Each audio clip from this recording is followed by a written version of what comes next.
Good evening, everyone. iPlusന്റെ finger print search free വെബിനാറിലേക്ക് എല്ലാവർക്കും സ്വാഗതം. ഇന്ന് നമ്മളോടൊപ്പം ജോയിൻ ചെയ്യുന്നത് അതുൽ സാറാണ്. നമ്മുടെ ഈ കഴിഞ്ഞ കുറച്ച് വർഷങ്ങൾക്കുള്ളിൽ തന്നെ ഈ റീസെന്റ് ആയിട്ട് കഴിഞ്ഞ HSST പരീക്ഷയിലും ലീഗൽ മെട്രോളജി ഇൻസ്പെക്ടർ പരീക്ഷയിലും JA പ്ലംബറിലും അടക്കം നിരവധി റാങ്കുകളിലാണ് ആദ്യ 10-ൽ തന്നെ നമ്മുടെ അധ്യാപകരുടെ ടീമിന്റെ ഹെൽപ്പോടുകൂടി എത്തിച്ചേരാൻ സാധിച്ചത്. അപ്പോൾ എനിക്ക് ഉറപ്പുണ്ട് ഇന്നത്തെ ഈ സെഷനിലും അതുൽ സാറിന് ആ വിജയമന്ത്രങ്ങൾ നിങ്ങളിലേക്ക് എത്തിക്കാനായിട്ട് സാധിക്കും എന്നുള്ളതിൽ ലീഗൽ മെട്രോളജി ഇൻസ്പെക്ടർ പരീക്ഷയിൽ 3ഉം 4ഉം റാങ്ക്, അതുപോലെ HSSTയിൽ 13ാമത്തെ റാങ്ക്, JA പ്ലംബർ പരീക്ഷയിൽ 1ാം റാങ്ക് തന്നെ നേടാനൊക്കെ iPlusന്റെ ഈ ടീമിനായത് വിദ്യാർത്ഥികളുടെ ആത്മാർത്ഥമായിട്ടുള്ള എഫേർട്ടും അതോടൊപ്പം അവരെ സപ്പോർട്ട് ചെയ്യുന്ന iPlusന്റെ ടീമിന്റെയും അതുൽ സാറിന്റെ ഒക്കെ മികച്ച നേതൃത്വവുമാണ്. അപ്പോ അധികം താമസിക്കാതെ തന്നെ നമുക്ക് ഫിംഗർ പ്രിന്റ് സെർച്ചർ പരീക്ഷയെ പറ്റിയും അതിന്റെ സിലബസിനെ പറ്റിയും ജോലിയുടെ സ്വഭാവത്തെ പറ്റിയും കഴിഞ്ഞ വർഷത്തെ പരീക്ഷയുടെ കട്ട് ഓഫും മറ്റ് ഡീറ്റെയിൽസും ഇതുവരെ അഡ്വൈസ് പോയി എന്നിങ്ങനെയുള്ള കാര്യങ്ങളൊക്കെ അറിയാം. ഏറ്റവും ഒടുവിലായിട്ട് നിങ്ങളുടെ ചോദ്യങ്ങൾ, സംശയങ്ങൾ ചോദിച്ച് ക്ലാരിഫൈ ചെയ്യാനുള്ള അവസരവും ഉണ്ടാവും. മീറ്റിംഗിൽ മുഴുവൻ സമയവും പങ്കെടുക്കാനായിട്ട് ശ്രമിക്കുക. ഇനിയുള്ള 1 മണിക്കൂർ നിങ്ങൾക്ക് എന്തായാലും ഈ പരീക്ഷയ്ക്ക് തയ്യാറെടുക്കുന്ന വിദ്യാർത്ഥികൾ എന്നുള്ള നിലയിൽ വളരെ വാല്യുബിൾ ആയിരിക്കും എന്നുള്ള കാര്യത്തിൽ യാതൊരു സംശയവും വേണ്ട. അതുൽ സാറിനെ ഏറ്റവും ആദരവോടുകൂടി സെഷൻ ഹാൻഡിൽ ചെയ്യാനായിട്ട് സ്വാഗതം ചെയ്യുന്നു.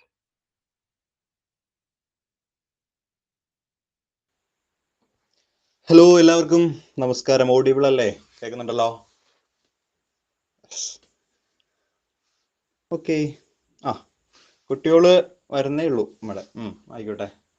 അപ്പോഴേ ഞാൻ ഇപ്പോഴും ഓർക്കുന്നുണ്ട്, നമ്മള് ഹലൻ സാറിന് ഓർമ്മയുണ്ടെന്ന് അറിയില്ല, നമ്മള് ലീഗൽ മെട്രോളജി ഇൻസ്പെക്ടറിന്റെ ഇതുപോലത്തെ വെബിനാർ വെച്ചിരുന്നു. ഞാൻ ആ സമയം കോയമ്പത്തൂരായിരുന്നു. അവിടെ എയർപോർട്ടിന്റെ അടുത്ത് വെച്ചിട്ടാണ് ഞാൻ വെബിനാറിൽ ജോയിൻ ചെയ്തത്. അപ്പോ അന്ന് നമ്മുടെ ആ വെബിനാറിൽ ഉണ്ടായിരുന്ന കുട്ടികൾ ആണ് 2 പേര് 3ാമത്തെ റാങ്കും 4ാമത്തെ റാങ്കും അന്ന് നേടിയത്. അപ്പോ ഇത്തവണയും അങ്ങനെ ഒരു കാര്യം നടക്കട്ടെ. നമ്മുടെ വെബിനാറിലുള്ള ആളുകൾ ആദ്യത്തെ 10 റാങ്കിലൊക്കെ വരട്ടെ എന്ന് ആശംസിച്ചുകൊണ്ട് തന്നെ നമുക്ക് സ്റ്റാർട്ട് ചെയ്യാം. അപ്പോ അപ്പൊ ഞാൻ സത്യം പറഞ്ഞാൽ ഒരു ക്ലാസ് എടുക്കുന്ന പോലെ നമുക്ക് ഇങ്ങനെ പറഞ്ഞു പോവാം. അപ്പോൾ പല ആളുകളും വിളിച്ചിട്ട് ചോദിക്കുന്ന ഒന്നാമത്തെ കാര്യം ഇതാണ്: സാറേ, എന്താണ് ഈ ഫിംഗർ പ്രിന്റ് സെർച്ചർ എന്ന് പറയുന്ന ജോലി? എന്താണ്, അല്ലെങ്കിൽ ഇതെന്തായി സംഭവം എന്ന്. അപ്പൊ ഞാൻ പറയാറുണ്ട്, ഞാൻ ആ വീഡിയോയിൽ പറഞ്ഞിരുന്നു, എന്താണ് വിരലടയാള വിദഗ്ധൻ എന്നാണ് നമ്മൾ പറയുന്നത്. നമ്മൾ പല സിനിമകളിലും കണ്ടിട്ടുണ്ട്. ഇപ്പോൾ നമ്മുടെ ജോളിയായിട്ട് ബന്ധപ്പെട്ട കുറെ കാര്യങ്ങളിലൊക്കെ വിരലടയാള വിദഗ്ധർ ആണ് അതിൻ്റെ അകത്ത് വന്നിട്ട് എന്താണ് കുറെ പൊടിയൊക്കെ ഇങ്ങനെ വിതറിയിട്ട് ഫിംഗർ പ്രിന്റുകൾ, അതായത് നമ്മുടെ വിരലടയാളങ്ങൾ ശേഖരിക്കുന്ന ആളുകളാണ് ഈ വിരലടയാള വിദഗ്ധർ എന്ന് പറയുന്നത്. അപ്പോ the finger print bureau is an important scientific investigation wing of Kerala police. അപ്പോൾ ഫിംഗർ പ്രിന്റ് ബ്യൂറോയിലാണ് നിങ്ങൾ ഫിംഗർ പ്രിന്റ് സെർച്ചർ ആയിട്ട് ജോയിൻ ചെയ്യുന്നത്. അപ്പൊ ഇതിൻ്റെ അകത്ത് ഒരു ഇമ്പോർട്ടന്റ് കാര്യം എന്താണെന്ന് വെച്ച് കഴിഞ്ഞാൽ, പോലീസിന്റെ കീഴിലാണ് ഈ വിങ് കംപ്ലീറ്റ് ആയിട്ട് വരുന്നത്. അതായത് ആഭ്യന്തര വകുപ്പിന് കീഴിൽ വരുന്ന ഒരു സെറ്റപ്പാണ് ഈ ഫിംഗർ പ്രിന്റ് ബ്യൂറോ എന്ന് പറയുന്നത്. And which helps various investigation agencies of police force in there fight against criminal activities. പോലീസിനെ സഹായിക്കുന്ന ഒരു വിങ് തന്നെയാണ് ഫിംഗർ പ്രിന്റ് ബ്യൂറോ. അതായത് നമ്മൾ സയന്റിഫിക് ഓഫീസർ എന്ന് പറഞ്ഞ ഇപ്പോൾ ഒരു പരീക്ഷയ്ക്ക് വേണ്ടിയിട്ട് നമ്മൾ പഠിക്കുന്നുണ്ട്. അപ്പൊ അതുപോലെ തന്നെ ഉള്ള ഒരു വിങ് ആണ് ഫിംഗർ പ്രിന്റ് ബ്യൂറോ. അത് സെപ്പറേറ്റ് ആണ്. സയന്റിഫിക് ഓഫീസർ അതല്ലെങ്കിൽ ഫോറൻസിക്കുമായി ആ വിങ്ങിൽ ഡയറക്റ്റ് വരുന്നതല്ല. ഇത് സെപ്പറേറ്റ് വിങ് തന്നെയാണ്. ഇതിന് സെപ്പറേറ്റ് ഒരു ഡയറക്ടറും ഉണ്ട്.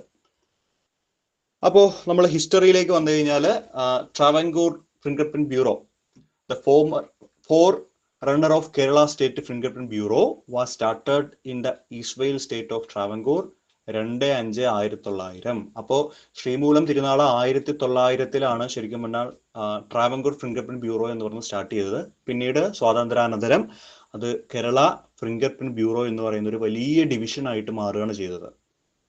അപ്പോൾ ഇതിന്റെ ഓർഗനൈസേഷൻ സ്ട്രക്ചർ എടുത്തു കഴിഞ്ഞാൽ, additional director general of police ADGP ആണ് ശരിക്കും പറഞ്ഞാൽ ഇതിന്റെ മേൽനോട്ട ചുമതലക്കാരൻ, ADGP.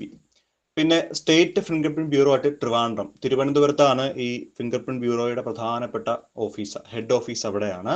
അത് മാത്രമല്ല 19 district city finger print bureau നിലവിലുണ്ട്. അപ്പൊ ഞാനത് പറയാൻ പ്രത്യേകിച്ച് കാര്യം എന്താണെന്ന് വെച്ച് കഴിഞ്ഞാൽ, ഈ ഫിംഗർ പ്രിന്റ് ബ്യൂറോ എന്ന് പറയുന്ന ഒരു ഓഫീസല്ല, മെയിൻ ആയിട്ടൊരു ഓഫീസ് ഉണ്ടാവും. അതിന്റെ കീഴിൽ 19 ഡിസ്ട്രിക്ട് ഓഫീസുകൾ, 14 ജില്ലകളുള്ളെങ്കിലും ചില ജില്ലകളിൽ, വലിയ ജില്ലകളിൽ 2 ഓഫീസുകൾ വെച്ചിട്ട് വരുന്നുണ്ട്. അപ്പൊ നമുക്കറിയാം ഈ കാലത്ത് ഇങ്ങനെയുള്ള കുറ്റകൃത്യങ്ങൾ ഒരുപാട് കൂടുന്നുണ്ട് അല്ലെ. അപ്പോൾ ആ കാലഘട്ടത്തിൽ ഫിംഗർ പ്രിന്റുകൾ കൃത്യമായിട്ട് എടുക്കേണ്ട ആളുകളുടെ എണ്ണവും കൂടുതലാണ്. അപ്പൊ അതുകൊണ്ട് അതിനുള്ള ഓഫീസേഴ്സും നമുക്ക് ആവശ്യമുണ്ട്. ഇപ്പൊ ഈ അടുത്ത് കോടതി തന്നെ പറഞ്ഞിട്ടാണ് നമ്മൾ സയന്റിഫിക് ഓഫീസർ തസ്തികകളിലേക്ക് PSC പെട്ടെന്ന് വിളിച്ചത്. അപ്പൊ അതുകൊണ്ട് ഒഴിവുകൾ ഒത്തിരി ഉണ്ടാവും എന്നുള്ള കാര്യം നിങ്ങൾ മനസ്സിലാക്കണം. ഇത്രയും ഓഫീസുകൾ ഉള്ളത് കൊണ്ട് തന്നെ അതുപോലെ അതിനനുസരിച്ചിട്ടുള്ള ഒഴിവുകൾ നമുക്ക് ഉണ്ടാവും. അപ്പൊ അതൊക്കെ മനസ്സിൽ കണ്ട് വേണം നമ്മൾ ഇതിന് വേണ്ടിയിട്ടുള്ള പഠനം സ്റ്റാർട്ട് ചെയ്യാൻ. അപ്പൊ ഈ ഫിംഗർ പ്രിന്റ് ബ്യൂറോയിൽ എന്തൊക്കെ കാര്യങ്ങളാണ് അവർ ചെയ്യുന്നത് എന്നുകൂടി നമുക്ക് നോക്കാം. Recording out finger print slips of the convicted person all over India. ഇപ്പൊ ഒരു കൊടും ക്രിമിനലിനെ കിട്ടിയെന്ന് വിചാരിക്കാം. അയാളെ പിടിച്ചുകൊണ്ട് പോയിട്ട് ആദ്യം എന്തോ ചെയ്യും, അയാളുടെ കയ്യിലെ വിരലടയാളം രേഖപ്പെടുത്തും. എന്നിട്ട് ഇത് എന്ത് ചെയ്യും, ഒരു വെബ്സൈറ്റിലേക്ക് ഒരു സ്റ്റോർ ചെയ്യും. ഈ സാധനങ്ങൾ ഡേറ്റാബേസ് ഉണ്ടാക്കും. ഇനി verification of previous convictions of the arrested persons of all over Kerala. അപ്പോൾ ഇവർക്ക് എന്തെങ്കിലും ഡൗട്ട് ഉണ്ടെങ്കിൽ എന്ത് ചെയ്യും, ഒരാളെ കിട്ടി, അയാളുടെ ഫിംഗർ പ്രിന്റ് എടുത്തിട്ട് അത് ഈ ഡേറ്റയിലേക്ക് കൊടുക്കും, കമ്പ്യൂട്ടർ ഡേറ്റയിലേക്ക് കൊടുക്കും. എന്നിട്ട് അതുമായിട്ട് മാച്ച് ചെയ്ത് നോക്കും. നമ്മൾ പല സിനിമകളിൽ നമ്മൾ കണ്ടിട്ടുണ്ട് ഫിംഗർ പ്രിന്റ് ഇന്ന ക്രിമിനലുമായിട്ട് മാച്ച് ചെയ്തിട്ടുണ്ട്. ഇപ്പോൾ ഒരിടത്ത് ഞാൻ പറയാം, ഇപ്പോൾ ഒരിടത്ത് ഒരു കളവ് നടന്നു, ഒരു വീട്ടിൽ മോഷണ ശ്രമം നടന്നു, എന്തെങ്കിലും മോഷ്ടിച്ചു എന്ന് വിചാരിക്കുക. അപ്പോൾ അവിടെ പോയി വിരലടയാള വിദഗ്ധർ പോയിട്ട് വിരലടയാളം ശേഖരിക്കും. എന്നിട്ട് ആ വിരലടയാളം ഇവരുടെ ഈ ഡാറ്റാബേസിലേക്ക് കൊടുക്കും. എന്നിട്ട് അതിൽ സെർച്ച് ചെയ്യും ഏതെങ്കിലും ഒരാളായിട്ട് മാച്ച് ചെയ്യുന്നുണ്ടോ എന്ന്. Okay. Then identification of undefined dead bodies. ഒരു ഡെഡ് ബോഡി കിട്ടിക്കഴിഞ്ഞാൽ, ഇപ്പൊ ഗുണ്ടകളുടെയൊക്കെ ഡെഡ് ബോഡി കിട്ടിക്കഴിഞ്ഞാൽ അവരുടെ ഫിംഗർ പ്രിന്റ് എടുത്തിട്ട്, ഇപ്പൊ വികൃതമായിട്ടുള്ള മുഖമാണെങ്കിൽ ഫിംഗർ പ്രിന്റ് എടുത്തിട്ട് അത് ഇതുമായിട്ട് മാച്ച് ചെയ്തിട്ട് ആളെ കണ്ടുപിടിക്കാൻ പറ്റും.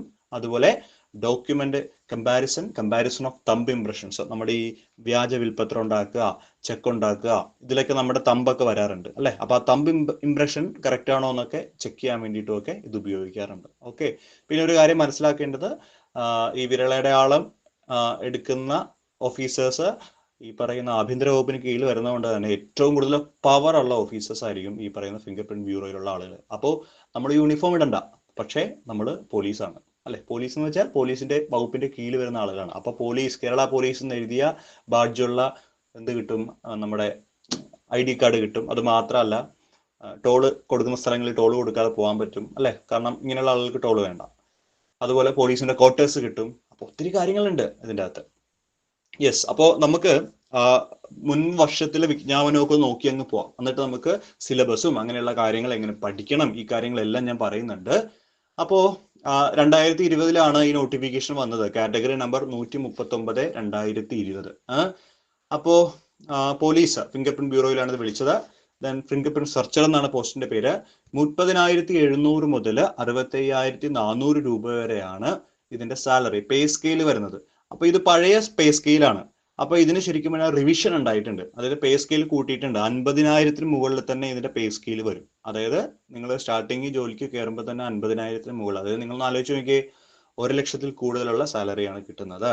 അപ്പോൾ അന്ന് നമ്പർ ഓഫ് വേക്കൻസീസ് 1 ആയിരുന്നെങ്കിൽ പോലും ആദ്യത്തെ 10-13 പേർക്ക് തന്നെ ആദ്യം തന്നെ നിയമനങ്ങൾ കിട്ടി. ഇപ്പോഴും ആ ലിസ്റ്റ് നിലവിലുണ്ട്. അപ്പൊ ഈ നമ്പർ ഓഫ് വേക്കൻസി 1 അല്ലെങ്കിൽ പ്രതീക്ഷിത ഒഴിവുകൾ എന്ന് പറഞ്ഞ് വന്നു കഴിഞ്ഞിട്ട് അപേക്ഷിക്കാണ്ടിരിക്കരുത്, അപേക്ഷിക്കണം. അപ്പൊ അത് പറയാൻ മറ്റൊരു കാര്യം കൂടിയുണ്ട്. ഞങ്ങൾ ഈ ലീഗൽ മെട്രോളജി ഇൻസ്പെക്ടറിന്റെ റാങ്ക് വന്നപ്പോഴത്തേക്ക് ആ റാങ്കിൽ 3-ാം റാങ്ക് കിട്ടിയ കുട്ടീന്റെ വീട്ടിൽ നമ്മൾ പോയി. 3ആണോ 4ആണോ 4ാം റാങ്ക് കിട്ടിയ കുട്ടീന്റെ വീട്ടിൽ പോയിട്ട് നമ്മൾ ഇന്റർവ്യൂ എടുത്തിരുന്നു. അപ്പൊ ആ കുട്ടി പറഞ്ഞൊരു ഡയലോഗ് ഉണ്ട്, സാറേ വേക്കൻസി 1 കണ്ടുള്ളൂ. അപ്പോ ആ ഒരാൾ ഞാനായി കൂടാ എന്ന് പറയാൻ പറ്റില്ലല്ലോ, ഞാൻ ആവാം. അപ്പൊ ആ ആവാം എന്നുള്ള ചിന്തയിൽ നിന്നാണ് ആ കുട്ടി അത് പഠിച്ചു തുടങ്ങിയത്. അങ്ങനെ ആ കുട്ടി ആദ്യത്തെ 5ൽ കയറി, 4ാമത്തെ റാങ്ക്. എന്തായാലും ജോലി കിട്ടുന്നൊരു റാങ്കാണ്. അപ്പൊ ഞാൻ എപ്പോഴും ക്ലാസ് എടുക്കുമ്പോഴും പിള്ളേരോട് പറയാറുണ്ട്, മക്കളെ ആദ്യത്തെ 5 റാങ്കിൽ നിങ്ങൾ കയറുകയാണെങ്കിൽ സേഫ് ആണ്, അല്ലെങ്കിൽ ആദ്യത്തെ 5 റാങ്ക് വേണം എന്ന് തന്നെ ഞാൻ പറയും. ഞാൻ ആ ക്ലാസ്സിൽ മിക്കവാറും ഇത് പറയുമായിരുന്നു. പക്ഷേ ആദ്യത്തെ 5-ലും 3-ഉം 4-ഉം വരുമെന്ന് ഞാൻ പോലും വിചാരിച്ചില്ല. അപ്പോൾ അത്രയും ഡെഡിക്കേറ്റഡ് ആയിട്ട് കുട്ടികൾ പഠിക്കുന്നുണ്ട്. പിന്നെ നമ്മൾ അതിനനുസരിച്ചുള്ള സപ്പോർട്ടും ഇവർക്ക് കൊടുക്കുന്നുള്ളത് കൊണ്ടാണ് അങ്ങനെ ആവുന്നത്. യെസ്. അടുത്തത് മെത്തേഡ് ഓഫ് അപ്പോയിന്റ്മെന്റ് ആണ്. ഡയറക്റ്റ് അപ്പോയിന്റ്മെന്റ് ആണ് വരുന്നത്. പിന്നെ ഇതിന്റെ ക്വാളിഫിക്കേഷൻ എന്താണെന്ന് നിങ്ങൾ ചോദിക്കാറുണ്ട്. ക്വാളിഫിക്കേഷൻ BSc ഫിസിക്സ് അല്ലെങ്കിൽ BSc കെമിസ്ട്രി.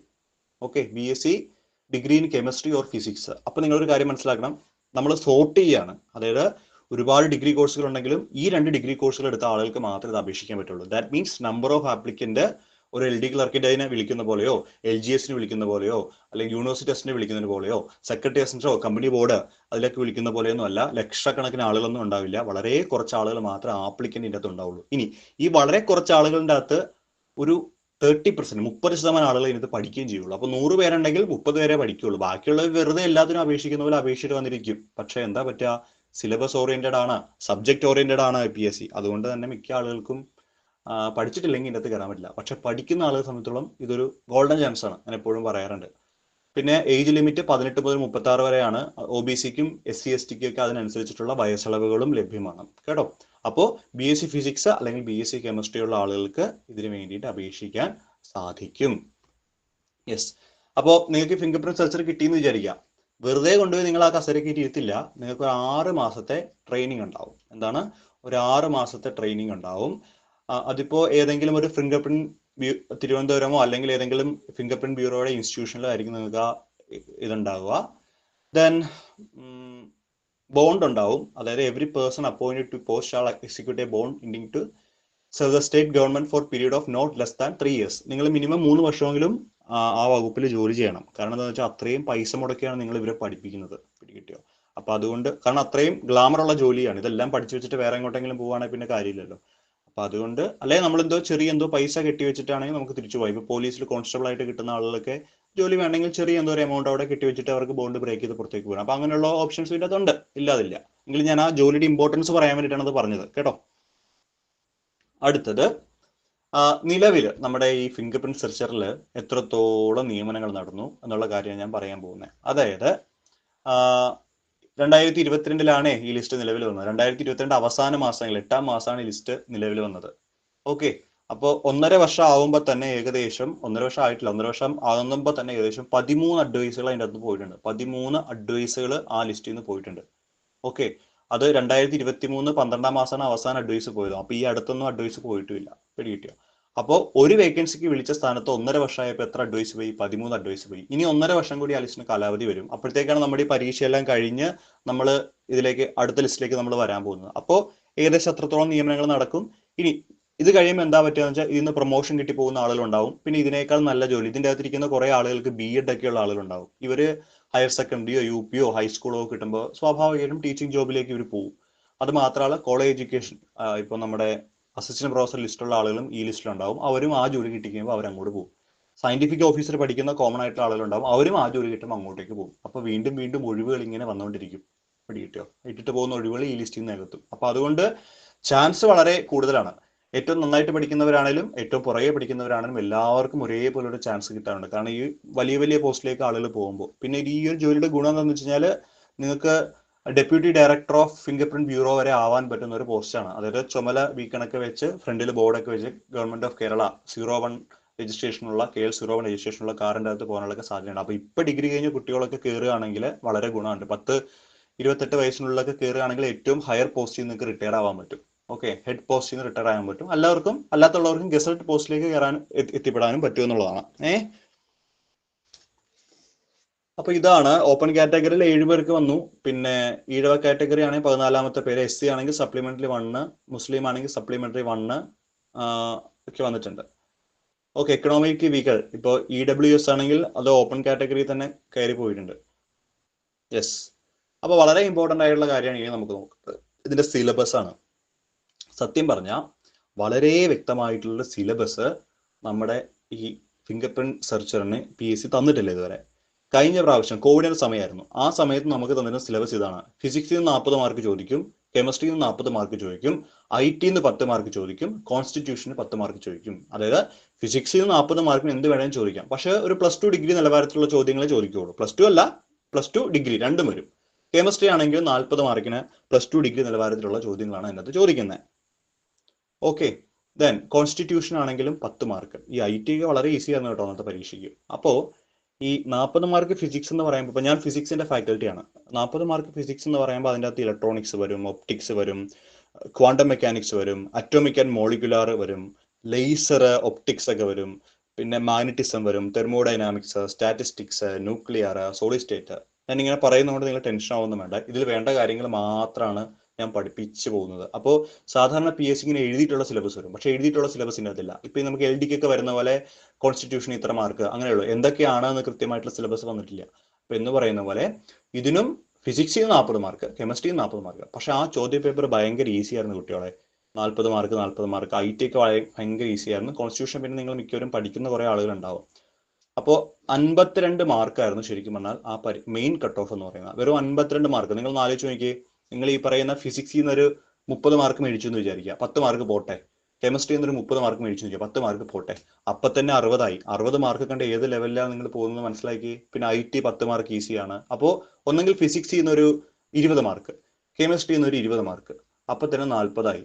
IT മിക്കവാർക്കും ഒരു 8 മാർക്കോളം കിട്ടും, 48 ആയി. കോൺസ്റ്റിറ്റ്യൂഷന് ഒരു 5 മാർക്ക് കിട്ടി, നിങ്ങൾ മെയിൻ ലിസ്റ്റിൽ വന്നു. കണ്ടോ? അപ്പൊ ഏറ്റവും മിനിമം മാർക്ക് വെച്ച് നമ്മൾ കൂട്ടിയാൽ പോലും 50% മാർക്ക് വെച്ച് കൂട്ടിയാൽ പോലും കട്ട് ഓഫിന്റെ മുകളിൽ നമുക്ക് കയറാൻ പറ്റും. പക്ഷെ കട്ട് ഓഫിന്റെ മുകളിൽ മാത്രം കയറിയാൽ പോരാ. ഞാൻ എപ്പോഴും പറയാറുള്ള പോലെ ആദ്യത്തെ 5 റാങ്കിനുള്ളിൽ അല്ലെങ്കിൽ ആദ്യത്തെ 10 റാങ്കിനുള്ളിൽ വന്ന് ആദ്യം ജോലി വാങ്ങിച്ച് നിങ്ങൾ പോകണം. അപ്പൊ നമുക്ക് അത്രയും സർവീസ് കിട്ടും. അപ്പൊ അത്ര വലിയ പോസ്റ്റിലേക്ക് നമുക്ക് പോകാനും പറ്റും. അപ്പൊ അതുകൊണ്ട് കുറച്ചുകൂടെ ഒന്ന് എഫേർട്ട് ഇട്ട് കഴിഞ്ഞാൽ ആദ്യത്തെ റാങ്കിൽ വരാൻ പറ്റും. അപ്പൊ മക്കളെ, പഠിക്കുകയാണെങ്കിൽ പഠിക്കണം, നന്നായിട്ട് പഠിക്കണം. അപ്പൊ നമ്മുടെ ഭാഗത്തു നിന്നുള്ള എല്ലാ സപ്പോർട്ടും ഉണ്ടാവും. നമ്മുടെ ലീഗൽ മെട്രോളജി കോഴ്സ് എടുത്ത കുട്ടികളൊക്കെ നമ്മൾ ശരിക്കും പറഞ്ഞാൽ ഒരു ഫാമിലി ആയിട്ടാണ് ശരിക്കും പറഞ്ഞാൽ അന്ന് കാര്യങ്ങളൊക്കെ പഠിച്ചു പോകും. നിങ്ങളുടെ ഡൗട്ടുകൾ കുറെ എനിക്ക് അയച്ചു തരും, ഞാൻ ആ ഡൗട്ട് അപ്പം തന്നെ ക്ലിയർ ചെയ്ത് കൊടുക്കും. അങ്ങനെയുള്ള സൗകര്യങ്ങളൊക്കെ ഉണ്ടല്ലോ. വെറുതെ നിങ്ങളെ കൊണ്ട് കോഴ്സ് എടുപ്പിച്ചിട്ട് പഠിച്ചോ, ഇത് പഠിച്ചോ, അത് പഠിച്ചോ എന്ന് പറഞ്ഞ് പോവില്ല.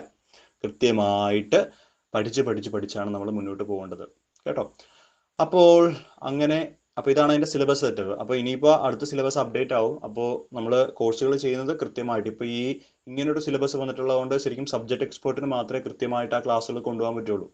അപ്പൊ ഞാൻ അടുത്ത ദിവസം എന്റെ ഡീറ്റെയിൽ ആയിട്ട് സിലബസ് ഒക്കെ നമ്മുടെ കോഴ്സിൽ ചെയ്ത് വെക്കുന്നുണ്ട്.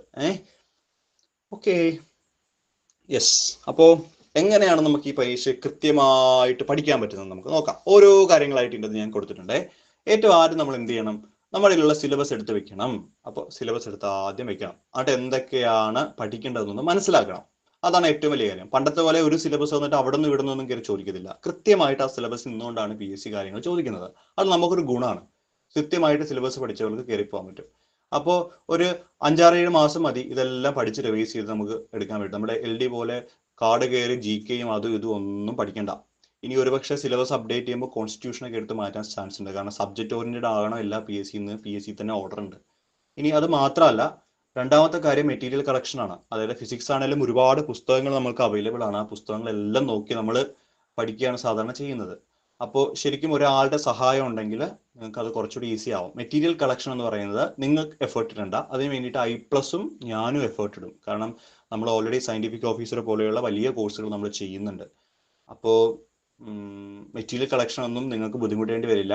എല്ലാ പുസ്തകങ്ങളും വായിച്ച് എഴുതി ഒക്കെയാണ് നമ്മൾ കാര്യങ്ങൾ ചെയ്യുന്നത്. അപ്പൊ അതുകൊണ്ട് ഇതിന്റെ സിലബസിന് കറസ്പോണ്ടിങ് ആയിട്ടുള്ള സിലബസ് കൃത്യമായിട്ട് ചെയ്യും. അല്ലാതെ വേറെ അവിടെ ഇവിടെ കിടക്കുന്ന കോഴ്സിൽ നിന്ന് കുറെ സാധനങ്ങൾ എടുത്ത് ഇങ്ങോട്ട് വെക്കുകയൊന്നുമില്ല. കൃത്യമായിട്ടുള്ള സിലബസ് ഓറിയന്റഡ് ആയിട്ടുള്ള ക്ലാസ്സുകൾ മാത്രമേ തരുള്ളൂ. കാരണം എനിക്ക് വേണ്ടത് നല്ല റാങ്കുള്ള കുട്ടികൾ, അല്ലെങ്കിൽ നമ്മുടെ കുട്ടികൾ ഓരോ സ്ഥാപനത്തിലും വരണം എന്നുള്ള ആഗ്രഹമാണ് നമ്മുടെ മനസ്സിൽ മുഴുവനുള്ളത്. ഓക്കെ, മൂന്നാമത്തെ കാര്യം സ്മാർട്ട് വർക്കാണ്. നമ്മൾ വെറുതെ ഇതെല്ലാം കൂടി സിലബസ് എടുത്ത് വെച്ച് മെറ്റീരിയൽ കളക്ഷൻ കുറെ എടുത്ത് വെച്ചു, I+ മെറ്റീരിയൽ തന്നു, ഇനിയിപ്പോ വെറുതെ ഇരുന്ന് ഇങ്ങനെ ഇന്ത്യയുടെ അത് ഇതാണ് അല്ലെങ്കിൽ ഇത് അതാണ് എന്ന് വെറുതെ കാണാപ്പാടം പഠിക്കുകയല്ല ചെയ്യുന്നത്. സ്മാർട്ട് വർക്ക് ചെയ്യണം. എന്ത് പഠിക്കണം, എങ്ങനെ പഠിക്കണം, എന്ത് മാത്രം പഠിച്ചാൽ മതി, എന്ത് പഠിക്കണ്ട. അപ്പൊ എന്ത് പഠിക്കണം എന്നതുപോലെ തന്നെ ഇമ്പോർട്ടൻ്റ് ആണ് എന്ത് പഠിക്കണ്ട എന്നുള്ളത് ഇമ്പോർട്ടൻ്റ്. നമ്മളുള്ള പുസ്തകം എല്ലാം കുറിച്ച് കാട് കയറി വായിച്ചിട്ടൊന്നും പ്രത്യേകിച്ച് കാര്യമൊന്നുമില്ല. കൃത്യമായിട്ടൊരു പരീക്ഷയ്ക്ക് ചോദിക്കുന്നത് എന്താണോ അത് മാത്രമേ പഠിക്കാവുള്ളൂ, വേറെ ഒന്നും പഠിക്കരുത്. ചില ഫിസിക്സിന്റെ ചില കാര്യങ്ങളൊക്കെ ഞാൻ പറയാനുണ്ട്. വലിയ സിലബസ് ഒക്കെ വെച്ചിട്ട് ഡെറിവേഷൻ ഒക്കെ ആണ്. ചില കുട്ടി വിളിക്കും, സാറേ ഇതിന്റെ ഡെറിവേഷൻ ഒക്കെ വേണ്ട. ഞാൻ പറഞ്ഞു, എന്തിനാണ് നിങ്ങൾ ഡെറിവേഷൻ പഠിക്കണം? അതിന്റെ ആവശ്യമില്ല. നമുക്ക് A or B or C or D ഉത്തരം കിട്ടിയാൽ മതി. അല്ലാതെ എവിടെ നിന്ന് കിട്ടി എങ്ങനെ കിട്ടിയെന്നൊന്നും PSCക്കും അറിയണ്ട, ആർക്കും അറിയണ്ട, നമുക്കും അറിയണ്ട. ഉത്തരം മാത്രം മതി. അപ്പൊ ആ രീതിയിൽ നമ്മൾ കാര്യങ്ങൾ മുന്നോട്ട് കൊണ്ടുപോകണം. അതിന് ശരിക്കും പറഞ്ഞാൽ ഒരാളുടെ സഹായം ഉണ്ടെങ്കിൽ നമുക്ക് വളരെ ഗുണമുണ്ടാവും. ഓക്കെ, ഇനി കോൺഫിഡൻസ് ബിൽഡിംഗ് വെരി ഇമ്പോർട്ടൻറ്റ്. കോഴ്സൊക്കെ വലിയ കാര്യത്തിൽ എടുക്കും, കുറച്ച് കഴിയാൻ നേരത്തുന്നത് ആകെ അയ്യോ ഇതെന്തോ ചെയ്യാനാ എന്നൊരു രീതിയിലേക്ക് വരും. അപ്പോൾ കോൺഫിഡൻസ് ബിൽഡിംഗ് എന്ന് പറഞ്ഞാൽ വളരെ ഇമ്പോർട്ടൻ്റ് ആയിട്ടുള്ള കാര്യമാണ്. നമ്മൾ എന്ത് ചെയ്യണം? കോൺഫിഡൻസ് ബിൽഡ് ചെയ്യണം. അതായത് I+ അതിനൊപ്പം നിങ്ങളുടെ ഉണ്ടാവും. ഓരോ പീരീഡ് ഓഫ് ടൈമിൽ നിങ്ങളെ വിളിച്ച് അന്വേഷിക്കും, നിങ്ങൾ ഇവിടം വരെ ആയി. പിന്നെ ഞങ്ങൾക്ക് അറിയാൻ പറ്റും, നിങ്ങൾ നമ്മുടെ ആപ്പിൽ കയറി കോഴ്സ് എടുക്കുകയാണെങ്കിൽ നിങ്ങൾ എത്ര പോർഷൻ കണ്ടു, എന്താ പഠിച്ചുകൊണ്ടിരിക്കുന്നതൊക്കെ ഞങ്ങൾക്ക് അറിയാൻ പറ്റും. പഠിക്കുന്നില്ലെങ്കിൽ നിങ്ങളെ വിളിച്ച് ചോദിക്കും എന്താ പഠിക്കാതെ, എന്താ റീസൺ. പല ആൾക്കും പല സാഹചര്യങ്ങളാണ്. വീട്ടമ്മമാരുണ്ടാവാം, വേറെ സ്കൂളുകളിൽ വർക്ക് ചെയ്യുന്നവർ, മറ്റു സ്ഥാപനങ്ങളിൽ വർക്ക് ചെയ്യുന്നത്, വേറെ ജോലിയുള്ള LD ആയിട്ടുള്ള ആളുകളൊക്കെ ഉണ്ടാവാം. അപ്പോൾ നമ്മളെല്ലാം ആ രീതിയിൽ സമയമൊക്കെ സെറ്റ് ചെയ്ത് നിങ്ങൾക്ക് തരും. അടുത്ത കാര്യം, ഇതെല്ലാം പഠിച്ചാൽ മാത്രം പോരാ, നമുക്ക് കൃത്യമായിട്ടുള്ള വർക്കൗട്ട് വേണം. ചോദ്യങ്ങൾ വർക്കൗട്ട് ചെയ്ത് പോകണം. അപ്പോൾ ഒരു വർക്കൗട്ട് ക്വസ്റ്റ്യൻസ് ഓരോ പോർഷൻ കഴിയുമ്പോഴും താഴെ ആപ്പിൽ തന്നെ വർക്കൗട്ട് സെഷൻസ് ഉണ്ടാവും. അത് നോക്കി നമുക്കത് ചെയ്യണം. ഏറ്റവും അവസാനം വെരി ഇമ്പോർട്ടൻറ്റ്, അവസാനത്തെ ഒരു മാസം കംപ്ലീറ്റ് നമ്മൾ റിവിഷൻ മാത്രം. എത്രത്തോളം റിവൈസ് ചെയ്യുന്നോ അത്രത്തോളം നമ്മൾ ഒരു ക്വസ്റ്റ്യൻ എഴുതാനായിട്ട് എക്സ്പേർട്ട് ആവും. ഓക്കെ, കാരണം 100 ചോദ്യങ്ങൾ 1.5 മണിക്കൂർ കൊണ്ട് എഴുതേണ്ടത്. അപ്പോൾ റിവിഷൻ എന്ന് പറയുന്നത് വളരെ ഇമ്പോർട്ടൻ്റ് ആയിട്ടുള്ളൊരു കാര്യമാണ്. ഇനി ഒരു കാര്യം കൂടി പറയാം, എന്തുകൊണ്ട് I+ എന്ന് ചോദിക്കുകയാണെങ്കിൽ, ഇപ്പോൾ ഒരുപാട് ഇൻസ്റ്റിറ്റ്യൂട്ടുകൾ കോഴ്സുകളൊക്കെ ചെയ്യുന്ന ആളുകൾ ഉണ്ടാവാം. പക്ഷെ എന്തുകൊണ്ട് I+ എന്ന് ചോദിച്ചത് അതിനുള്ള ഉത്തരവാണ് നിങ്ങളുടെ ഈ സ്ലൈഡിൻ്റെ അകത്ത് കാണുന്നത്. എനിക്ക് വളരെ സന്തോഷമുണ്ട്, കാരണം ഈ കുട്ടികളൊക്കെ നമ്മൾ പഠിപ്പിച്ച കുട്ടികളാണ്. ഇതിൽ ഇടതുവശം മുകളിൽ കാണുന്ന കണ്ടോ, ലീഗൽ മെട്രോളജി ഇൻസ്പെക്ടറിന്റെ റാങ്ക് 3, റാങ്ക് 4. അത് ശരിക്കും റാങ്ക് 2, റാങ്ക് 3 വരേണ്ടതായിരുന്നു. ഫസ്റ്റ് റാങ്ക് കിട്ടിയ കുട്ടിക്ക് വേറെ എന്തോ ഒരു വേറെ ഏതോ കുട്ടിയാണ്, നമ്മുടെ കുട്ടിയല്ല, ആ കുട്ടിക്ക് എന്തോ ഗ്രേസ് മാർക്ക് കിട്ടിയോണ്ട് ആ കുട്ടി 1 അല്ലെങ്കിൽ ഞങ്ങളുടെ കുട്ടികൾ 2ഉം 3ഉം ആയേനെ. അപ്പോൾ അപർണയാണേലും സ്വാതിയൊക്കെ ആണേലും വളരെ ഡെഡിക്കേറ്റഡ് ആയിട്ട് പഠിക്കുന്ന കുട്ടികളാണ്. ഒരാൾ വയനാടും ഒരാൾ കൊല്ലം ഉള്ള കുട്ടിയാണ്. ഒരാളെ പോയി നമ്മൾ കാണുകയും ചെയ്തു. സ്വാതിയുടെ കാര്യമാണ് ഞാൻ പറഞ്ഞത്. 4th റാങ്ക് കിട്ടിയ കുട്ടിയാണ് നമ്മളോട് പറഞ്ഞത്. സ്വാതി അല്ല, അശ്വതിയാണ് നമ്മളോട് പറഞ്ഞത്, സാറേ ആദ്യത്തെ ഒരു ഒഴിവേ ഉള്ളൂ, ആ ഒരു ഒഴിവ് ഞാനാവണം എന്ന് ഞാൻ തീരുമാനിച്ചാൽ ഞാൻ ആവുക തന്നെ ചെയ്യും. നമ്മൾ ആവാതിരിക്കാനുള്ള പോസിബിലിറ്റി ഉണ്ട്, പക്ഷെ ആവാനും പോസിബിലിറ്റി ഉണ്ടല്ലോ സാറേ എന്ന് പറഞ്ഞ് പഠിച്ചു തുടങ്ങിയ ആളാണ്. പിന്നെ ഇസ്മയിൽ ഉണ്ട്, 13ാമത്തെ റാങ്ക്, 19ാമത്തെ റാങ്ക്, 24ാമത്തെ റാങ്ക്, 26ാമത്തെ റാങ്ക്, 27ാമത്തെ റാങ്ക്, 29ാമത്തെ റാങ്ക്. പിന്നെയും കുറെ റാങ്കുകളാണ്. നമ്മൾ ആദ്യത്തെ കുറച്ച് റാങ്ക്, ഞാൻ 50ലുള്ള റാങ്കുകൾ മാത്രം വെച്ചാൽ എന്ന് പറഞ്ഞിട്ട് ഇത്ര വെച്ചിട്ടുള്ളൂ. പിന്നെയും കുറെ ആളുകൾ ആ ലിസ്റ്റിലുണ്ട്. അപ്പോൾ മിക്കവാറും നമ്മുടെ ആളുകളാണ്. അപ്പോൾ ഏതെങ്കിലും ലീഗൽ മെട്രോളജി ഓഫീസിൽ പോവുകയാണെങ്കിൽ നമ്മുടെ ആളുകൾ അവിടെ ഉണ്ടാവും ഇന്നിട്ട്. പിന്നെ അതുപോലെ നമ്മൾ ആദ്യം തുടങ്ങിയ കോഴ്സാണ് നമ്മുടെ HSST ഫിസിക്സ് എന്ന് പറയുന്ന കോഴ്സ്, ഹയർ സെക്കൻഡറി സ്കൂളിലേക്കുള്ള ഫിസിക്സിന്റെ കോഴ്സ്. ആ കോഴ്സിൽ നമുക്ക് 13ാമത്തെ റാങ്ക്, അതുപോലെ SAUC നാടാറിലെ ഫസ്റ്റ് റാങ്ക്, പിന്നെ അതുപോലെ ഓരോ കാറ്റഗറിയിലുള്ള ആദ്യ എല്ലാ റാങ്കുകളും നമുക്ക് തന്നെയാണ് കിട്ടിയത്. 3rd റാങ്ക് ആണെങ്കിലും 6th റാങ്ക് ആണെങ്കിലും 10th റാങ്ക്, 84ാമത്തെ റാങ്ക്, 92ാമത്തെ റാങ്ക്, 93ാമത്തെ റാങ്ക്, ഇതെല്ലാം. പിന്നെ ഇത് കൂടാതെ കുറെ PSCകളുടെ റാങ്കുകളുണ്ട്, എല്ലാം കൂടി ഇതിനകത്ത് ഉൾപ്പെടുത്താൻ പറ്റിയിട്ടില്ല. അപ്പം ഞാൻ പ്രധാനമായിട്ടും ഞാൻ ഇതിൽ ലീഡ് ചെയ്ത് കൊണ്ടുപോയ കോഴ്സും I+ വളരെ നല്ലതായിട്ട് സപ്പോർട്ട് ചെയ്ത കോഴ്സുമാണിത്. ഓക്കെ, അപ്പൊ അതുകൊണ്ടാണ് വൈ I+ എന്നുള്ള ചോദ്യത്തിനുള്ള ഉത്തരം. പിന്നെ ഒന്നുമില്ല, നമ്മളെല്ലാം നമുക്ക് പരിചയപ്പെടാം, കുറെ കണ്ടന്റ് പഠിക്കാം, സംസാരിക്കാം, ഒത്തിരി കാര്യങ്ങളുണ്ട് ഇതിൻ്റെ അകത്ത്. ഓക്കെ, അപ്പോൾ ഈ കോഴ്സ് ചെയ്യുന്ന നമ്മുടെ ഫാക്കൽറ്റീസ് ആണ് ഈ കാണുന്നത്. ഇതിൽ ആദ്യം കാണുന്ന ആളാണ് ഞാൻ കേട്ടോ, അതുൽ സാറ്. ഫസ്റ്റ് കാണുന്നത് ഞാനാണ്, ഞാൻ തന്നെ. അതിന് രണ്ടാമത്തെ കാണുന്നത് നമ്മുടെ ശ്രീലക്ഷ്മി ടീച്ചറാണ്. കെമിസ്ട്രിയുടെ ഫാക്കൽറ്റിയാണ്. HSST പോലെയുള്ള വലിയ കോഴ്സുകളൊക്കെ ചെയ്യുന്ന ടീച്ചറാണ്, വളരെ എക്സ്പേർട്ടാണ്. നമ്മുടെ ലീഗൽ മെട്രോളജിയിലുള്ള കെമിസ്ട്രി ഒക്കെ ടീച്ചറിന്റെ ഹെൽപ്പ് ഭയങ്കര ഉപകാരമായിരുന്നു നമുക്ക്. പിന്നെ IT ആൻഡ് സൈബർ ലോ എടുക്കുന്നത് നിതിൻ സാറാണ്. നമ്മുടെ I+ എല്ലാമാണ് നിതിൻ സാർ. നിതിൻ സാറാണ് നമ്മുടെ IT സൈബർ ലോ ഒക്കെ പഠിപ്പിക്കുന്നത്. പിന്നെ കോൺസ്റ്റിറ്റ്യൂഷൻ പഠിപ്പിക്കുന്നത് ഭാഗ്യ മിസ് ആണ്. I+ന്റെ തുടക്കകാലം മുതൽ നമ്മുടെ കൂടെയുള്ള ഫാക്കൽറ്റിയാണ്, വളരെ എക്സ്പേർട്ടാണ്. ഞാൻ ഈ തുടക്കകാലം മുതൽ എന്നൊക്കെ പറയാൻ റീസൺ എന്ന് വെച്ചാൽ, ഒരുപാട് എക്സ്പീരിയൻസ് ഉള്ള ആളുകളെ സംബന്ധിച്ചോളം അത് നമുക്ക് ഗുണമാണ്. കാരണം കുറെ ക്വസ്റ്റ്യൻ പേപ്പർ കണ്ടും കുറെ കുട്ടികളുടെ ഡൗട്ട് ഒക്കെ കേട്ട് അവർ എക്സ്പേർട്ട് ആവും ഇതിൻ്റെ അകത്ത്. മനസ്സിലായി? അപ്പൊ അവർക്ക് കൃത്യം അറിയാം എന്താ ചോദിക്കുന്നത്, എന്താ ചോദിക്കാൻ ചാൻസ് ഉള്ളതെന്ന്. അപ്പൊ അതാ നമ്മൾ പറയാം, ചില ടീച്ചർമാരൊക്കെ പഠിപ്പിച്ചാൽ നമ്മൾ പറയും, ടീച്ചർ പറഞ്ഞ എല്ലാം ചോദ്യ പേപ്പറിൽ ഉണ്ടായിരുന്നു. കാരണം അവർക്കറിയാം ഇത് എങ്ങോട്ട് തിരിഞ്ഞാലും ഇതൊക്കെ ഇതിനകത്ത് ചോദിക്കാൻ ചാൻസ് ഉള്ളൂ, ഇത് തന്നെയാണ് ചോദിക്കുന്നതെന്ന്. ഓക്കെ, അപ്പൊ ഫിസിക്സിന്റെ 40 മാർക്കിൽ ഞാൻ ഗ്യാരണ്ടിയാണ് ഒരു 38 മാർക്ക് നേടാനുള്ള കാര്യങ്ങൾ ഞാൻ പഠിപ്പിച്ചു തരാം. 2 മാർക്ക് നമുക്ക് പറയാൻ പറ്റില്ല, ഞാൻ എല്ലാം കൂടി ഞാൻ അങ്ങനെ ചെയ്തു തരാമെന്ന് ഞാൻ പറയില്ല. 38 മാർക്ക് ഞാൻ ഗ്യാരണ്ടീഡ് ആണ്, അതിന്റെ അപ്പുറം ഒന്നും പോകത്തില്ല നമുക്ക്. 38 കെമിസ്ട്രി ഫാക്കൽറ്റിയാണ്. ശ്രീലക്ഷ്മി മിസ്സും വളരെ ഡെഡിക്കേറ്റഡ് ആണ്. ഇതുപോലെ തന്നെ ഞാൻ തോന്നുന്നു മിസ് ഒരു പക്ഷേ 40 മാർക്ക് നിങ്ങൾക്ക് വാങ്ങിച്ചു തരും. നിതിൻ സാർ ആണെങ്കിലും 10 മാർക്കിനുള്ള IT ആൻഡ് കോൺസ്റ്റിറ്റ്യൂഷൻ വളരെ ഭംഗിയായിട്ട് പഠിപ്പിച്ചു തരും. ഭാഗ്യ ടീച്ചർ ആണെങ്കിലും കോൺസ്റ്റിറ്റ്യൂഷന്റെ കാര്യം നിങ്ങൾ പേടിക്കേണ്ട. ചില ആളുകൾ സബ്ജക്ട് ഓറിയന്റഡ് ആയിട്ട് പഠിക്കുന്ന ആളുകൾക്ക് കോൺസ്റ്റിറ്റ്യൂഷൻ IT പാടുണ്ടാവും. അപ്പൊ 80 മാർക്ക് ഫിസിക്സും കെമിസ്ട്രിയും കൂടി നമ്മൾ ഓക്കെ ആയി നിർത്തണം. അപ്പോൾ IT കോൺസ്റ്റിറ്റ്യൂഷനും സപ്പോർട്ട് ചെയ്യാനായിട്ട് 2 മാഷന്മാരെ വളരെ ഉഷാറായിട്ട് നിങ്ങളുടെ ഒപ്പം ഉണ്ടാവും. നിങ്ങളുടെ ഡൗട്ടുകളെല്ലാം ക്ലിയർ ചെയ്തിട്ട് തരും. ജനറൽ PhD പഠിക്കുന്നവർക്ക് വലിയ ബുദ്ധിമുട്ടുണ്ടാവില്ല IT സൈബർ ലോയും കോൺസ്റ്റിറ്റ്യൂഷനും. പക്ഷെ അവർക്ക് സബ്ജക്ട് പാർട്ടിൽ ഡിഫിക്കൽട്ട് വരും. ആ സബ്ജക്ട് പാർട്ടെല്ലാം ഈ പറയുന്ന ആദ്യത്തെ വട്ടത്തിൽ കാണുന്ന അതുൽ സാറും 2ാമത്തെ വട്ടത്തിൽ കാണുന്ന ശ്രീലക്ഷ്മി മിസ്സും വളരെ ഭംഗിയായിട്ട് പഠിപ്പിച്ചു തരും കേട്ടോ. അങ്ങനെയാണ്. അപ്പൊ ഇതാണ് നമ്മുടെ ടീം. ഈ ടീമിന്റെ ജോയിന്റ് ആയിട്ടുള്ള വർക്കായിരിക്കും നിങ്ങളുടെ ഈ ഒരു കോഴ്സ് സെറ്റ് ചെയ്ത് തരുന്നുണ്ടാവുക കേട്ടോ. അങ്ങനെയാണ്. അപ്പോൾ താങ്ക് യു. ഇത്രയും കാര്യങ്ങളാണ് ഉള്ളത്. ഇനി നിങ്ങൾ ഡൗട്ടുകളൊക്കെ ഒന്ന് ചോദിക്കും കേട്ടോ.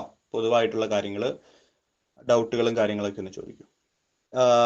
സ്പെക്സ് ഉള്ളവർക്ക് ഗൂഗിള് നമ്മുടെ കുട്ടിയല്ലേ, അതില് കാണിച്ചിട്ടുണ്ടല്ലോ എന്തൊക്കെയാണ് ഇന്റഗ്രേറ്റഡ് MSc ഫിസിക്സ്. അയ്യോ, ഇതിന്റെ യോഗ്യത MSc ഫിസിക്സ് അല്ല. ഇന്റഗ്രേറ്റഡ് ഉള്ളവർക്ക് അതായത് BSc MSc ഇന്റഗ്രേറ്റഡ് ആണോ?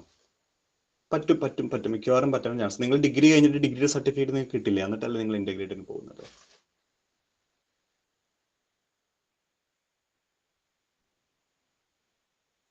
പഠിക്കണം, നന്നായിട്ട് പഠിക്കണം, നന്നായിട്ട് പഠിക്കണം. നിങ്ങൾ ഡൗട്ടുകൾ ഇട്ടോളൂ. നിതിൻ സാർ ഉണ്ടോ ഇതിൻ്റെ അകത്ത്? സാറേ പറഞ്ഞോളൂ.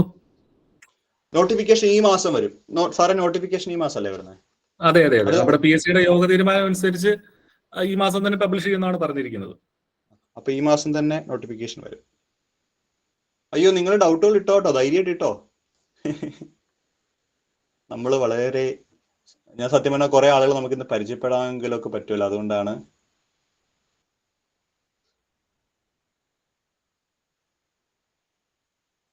വിഷന്റെ കാര്യം നിതിൻ സാറേ, കഴിഞ്ഞ തവണത്തെ നോട്ടിഫിക്കേഷൻ പ്രകാരം സ്പെക്സ് ഉള്ളവർക്ക്, അതായത് വിത്തൗട്ട് ഗ്ലാസസ് ഇത്രയും വേണം എന്നാണ് പറഞ്ഞിരിക്കുന്നത്. നോർമൽ വിഷൻ വേണമെന്നാണ് പറഞ്ഞിരിക്കുന്നത്. കഴിഞ്ഞ തവണത്തെ നോട്ടിഫിക്കേഷൻ അങ്ങനെയായിരുന്നു. പക്ഷെ സയന്റിഫിക് ഓഫീസറിൽ നമ്മുടെ നോട്ടിഫിക്കേഷനിൽ വിത്ത് ഓർ വിത്തൗട്ട് ഗ്ലാസസ് ഉണ്ടായിരുന്നു ഇത്തവണത്തെ നോട്ടിഫിക്കേഷനിൽ.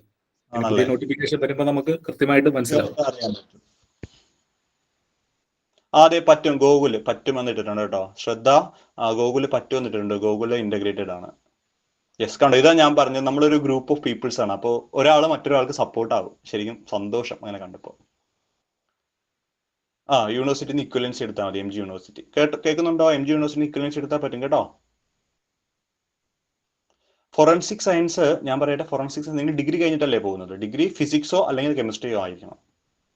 കഴിഞ്ഞ പ്രാവശ്യം ഇന്റർവ്യൂ ഇല്ലായിരുന്നു, കാരണം കോവിഡ് ആയിരുന്നു. പക്ഷേ ഡിഗ്രി ലെവലുള്ള എല്ലാ പരീക്ഷകൾക്കും ഇന്റർവ്യൂ വേണമെന്ന് നിർബന്ധമാണ്. ഇന്റർവ്യൂ ഉണ്ടാവും, പക്ഷെ നിങ്ങൾ പേടിക്കേണ്ട, ലിസ്റ്റിൽ കയറിയിട്ട് ഇങ്ങോട്ട് വന്നാൽ മതി. ഇന്റർവ്യൂ എല്ലാം പഠിപ്പിച്ച് ഞാൻ സെറ്റാക്കി തരാം. നമ്മൾ ലീഗൽ മെട്രോളജിക്ക് ഇന്റർവ്യൂ ചെയ്തിരുന്നു. ശരിക്കും ലീഗൽ മെട്രോളജി ഇൻസ്പെക്ടർ ആയിട്ടുള്ള ഒരു സാറിനെ കൊണ്ടുവന്ന്, ആ ഡിപ്പാർട്ട്മെന്റ് വർക്ക് ചെയ്യുന്ന ഒരു സാറിനെ കൊണ്ടുവന്നാണ് ഞങ്ങൾ അന്ന് അതിന്റെ ഇന്റർവ്യൂ സെഷൻ, ഫസ്റ്റ് സെഷൻ സാറാണ് കൈകാര്യം ചെയ്തത്. അത് ഭയങ്കര ഹെൽപ്ഫുൾ ആയി പിള്ളേർക്ക്. സാർ നോട്ടൊക്കെ വരെ ഞങ്ങൾക്ക് തന്നു. ഭയങ്കര ഇൻട്രസ്റ്റ് ആവും. സാറിട്ട് പറയുകയും ചെയ്തു, എന്ന് പറയുന്ന പോലെ നമുക്ക് ആരെങ്കിലും കിട്ടുകയാണെങ്കിൽ ഇവിടെ വർക്ക് ചെയ്യുന്ന ആളുകളെ തന്നെ, ഫോറൻസിക്കിലോ എവിടെയെങ്കിലൊക്കെ വർക്ക് ചെയ്യുന്ന ആളുകളെ കൊണ്ട് തന്നെ ഇന്റർവ്യൂ ക്ലാസ്സുകൾ ചെയ്യിച്ചു തരാം ഞങ്ങൾ കേട്ടോ.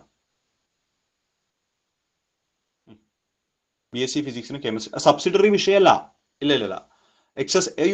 BSc ഫിസിക്സ് അല്ലെങ്കിൽ BSc കെമിസ്ട്രി നിങ്ങൾക്ക് സബ്സിഡറി എന്ന് പറയുന്നത് ഇലക്ട്രോണിക്സോ IT എന്തായാലും പ്രശ്നമില്ല. ചില മഹാരാജ് കോളേജിലൊക്കെ സ്റ്റാറ്റിസ്റ്റിക്കൽ മെക്കാനിക്സ് വരുന്നുണ്ട്, മാത്സ് സ്റ്റാറ്റൊക്കെ സബ്സിഡറി വരുന്നത്. അതൊന്നും പ്രശ്നമില്ല. BSc ഫിസിക്സ് അല്ലെങ്കിൽ BSc കെമിസ്ട്രി അത് മതി.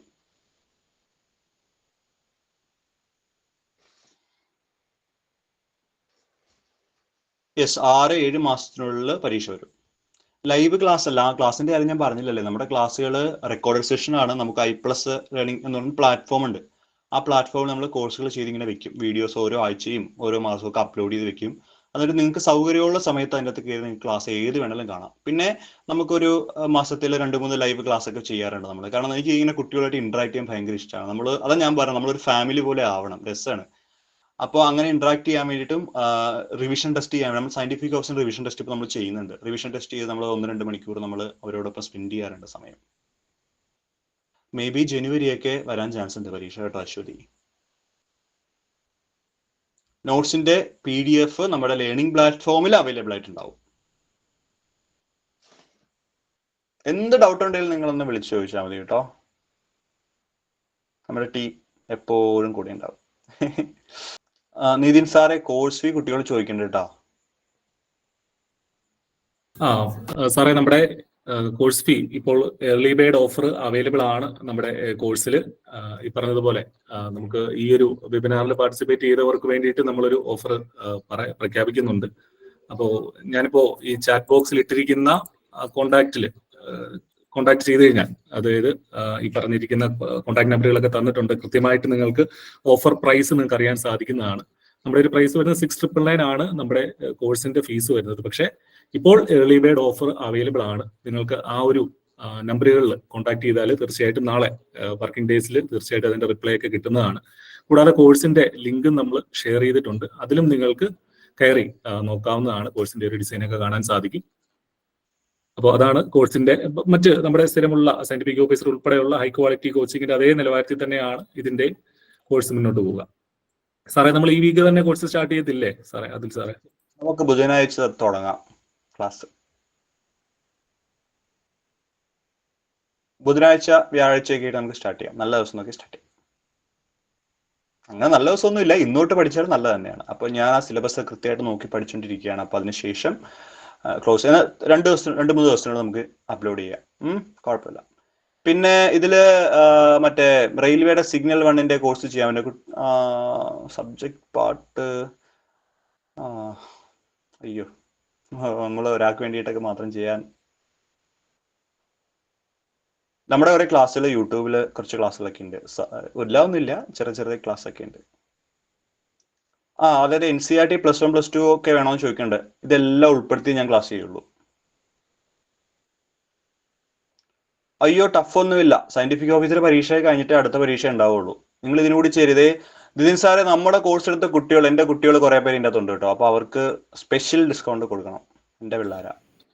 തീർച്ചയായിട്ടും സാറേ, അതിൽ ഒന്ന് സൂചിപ്പിക്കണം നമ്മുടെ കോഴ്സിലുള്ള ആളാണ് എന്നുള്ള കാര്യം തീർച്ചയായിട്ടും പറയാം. നമ്മുടെ തന്നിരിക്കുന്ന നമ്പറുകളിൽ കോൺടാക്ട് ചെയ്ത് ഇക്കാര്യം സൂചിപ്പിച്ചാൽ മതി. നമ്മൾ ഇൻസ്ട്രക്ഷൻസ് കൊടുത്തിട്ടുണ്ട്.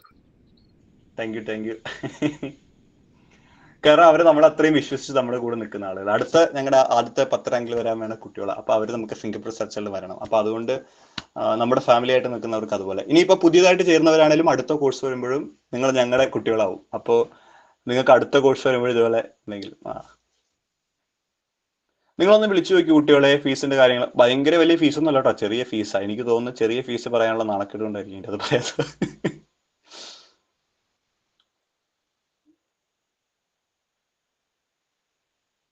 ഡിഗ്രി കഴിഞ്ഞിട്ട് വരൂ, നമുക്ക് ഇനിയും PSC ഒക്കെ വിളിക്കുമെന്നേ, നമുക്ക് എഴുതാന്നേ. ഫൈനൽ ഇയർ പഠിക്കുന്ന ഒരു കുട്ടി. നിങ്ങൾ ഇപ്പോഴേ ഇതൊക്കെ നോക്കുന്നുണ്ടല്ലോ. ഞാനൊക്കെ ഡിഗ്രിക്ക് പഠിക്കുന്നതായിട്ട് സത്യം പറഞ്ഞാൽ എനിക്ക് ഇതിനെക്കുറിച്ചൊന്നും വലിയ അറിവില്ലായിരുന്നു സത്യം പറഞ്ഞാൽ. അങ്ങനെയാണ്. ഇപ്പോഴാണ് നമ്മളിതൊക്കെ മനസ്സിലാക്കി. അപ്പൊ ശരിക്കും പറഞ്ഞാൽ ഇപ്പോഴത്തെ കുട്ടികൾ ഇതൊക്കെ അറിയണം. വളരെ സന്തോഷം കേട്ടോ ഇങ്ങനെയുള്ള കുട്ടികൾ നമുക്ക് ഇതിനകത്ത്. അപ്പം ഇയാൾ മാത്രമല്ല, ഇയാളുടെ ക്ലാസ്സിലുള്ള കുട്ടികളൊക്കെ പറയണം ഇങ്ങനെയുള്ള പരീക്ഷകൾ ഉണ്ടെന്ന് കേട്ടോ. യൂട്യൂബിൽ കുറച്ച് ക്ലാസ്സെല്ലാം ഉണ്ട്, നോക്കിക്കോളൂ എന്തെങ്കിലുമൊക്കെ. അങ്ങനെയാണ്. ഇനി ഇവിടെ നിന്നാൽ ഞാൻ ഫിസിക്സ് പഠിപ്പിക്കും കേട്ടോ. പുസ്തകമൊക്കെ ഇവിടെ റെഡി ആയിട്ടിരിക്കുകയാണ് കേട്ടോ. എല്ലാം ഉണ്ട്. വലിയ പുസ്തകമുണ്ട്, ചെറുതല്ല, വലിയ എണ്ണമുണ്ട്. എന്റെ സയന്റിഫിക് ഓഫീസർ പിള്ളേരുണ്ട്, അവര് ചിരിക്കും. അയ്യോ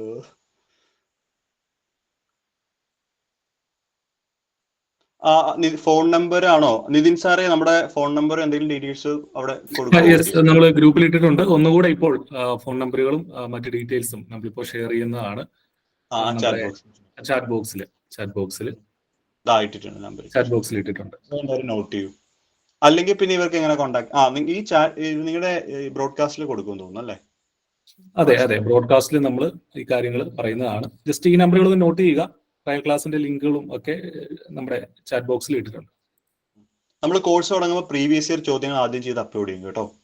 ഞാൻ കുറച്ച് ക്ലാസ്സുകൾ ചെയ്തു വെച്ചിട്ടുണ്ട് അതിൻ്റെ. കാരണം നിങ്ങൾ ഇതിനെക്കുറിച്ച് പറയുമ്പോൾ കൃത്യമായിട്ട് അറിയണ്ടേ എന്തൊക്കെയാണ്, ഏതാ ചോദിച്ചത്, എവിടെ നിന്ന് എന്തൊക്കെയാന്ന്. അപ്പൊ അതുകൊണ്ട് ഞാൻ പ്രീവിയസ് ഇയർ ചോദ്യങ്ങൾ ആദ്യം ഡിസ്കസ് ചെയ്ത് കുറെ കാര്യങ്ങൾ ചെയ്തു വെച്ചിട്ടുണ്ട്. അത് 2-3 ദിവസത്തോളം നമ്മൾ ആ ലേണിംഗ് പ്ലാറ്റ്ഫോമിൽ അപ്ലോഡ് ചെയ്യുന്നുണ്ട് കേട്ടോ.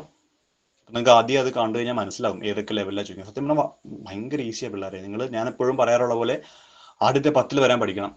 അതാ ഞാൻ ഇത്രയും കോൺഫിഡൻ്റ് ആയിട്ട് പറയാൻ കാര്യം, ഞങ്ങളുടെ പിള്ളേർ എൻ്റെ അടുത്ത് വരുന്നുണ്ട്, അത്രയും ഡെഡിക്കേറ്റഡ് ആയിട്ട് പഠിക്കുന്നുണ്ട്.